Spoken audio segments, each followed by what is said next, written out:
అందరికీ నమస్కారం. గతంలో స్త్రీ అంటే చాలా విలువ, చాలా మర్యాద, చాలా గౌరవం.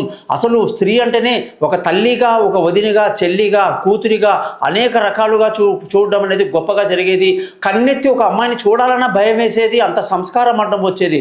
ఇవాళ మొత్తం అశ్లీలమే. అంత జుగుప్సాకరమైనటువంటి వ్యవహారాలు, వస్త్రాలు కానీ, మాటలు కానీ, స్త్రీ సంఘాలు అని చెప్పి విపరీతమైనటువంటి పోకడ వల్ల ఇవాళ సమాజంలో అనేక నెగటివ్స్ వచ్చేసాయన్నమాట. జనరల్గా భార్యాభర్తల మధ్య కూడా ఆ రోజుల్లో ఒక అద్భుతమైనటువంటి రిలేషన్షిప్ ఉండేది, సహనం ఉండేది.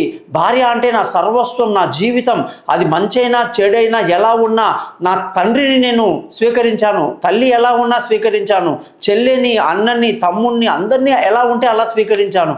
భార్యని మాత్రం ఎందుకు స్వీకరించలేకపోతున్నాను? అలాగే భార్య భర్తను ఎందుకు అలా స్వీకరించలేకపోతుంది? దీనికి కారణం ఏమిటి? ఎంత ఈగో ప్రాబ్లమ్స్. ఒక చిన్న మాటని పట్టుకుని జీవితం అంతా వేలాడుతూ ఆ చిన్న మాట వల్ల ఎంతో దూరం వెళ్ళిపోయి ఆ గొడవ పడి ఇంకా మాటలు పెరిగి పెరిగి పెరిగి చివరి రోజుల్లో అన్న మాటల్ని పెద్ద చేస్తూ గతంలో మొదటిగా స్టార్ట్ అయిన మాటని మర్చిపోయి చివరిలో మనం మాట్లాడిన మాటల్ని చాలా మనం చేసి అందరినీ కన్ఫ్యూజ్ చేసి పడేస్తున్నాం. కాబట్టి వీటికి అన్నిటికీ పరిష్కారం గోపాలయ్య గారి దగ్గర ఉంది. తప్పకుండా నన్ను కాంటాక్ట్ చేయండి. మీ గోపాలయ్య గారు.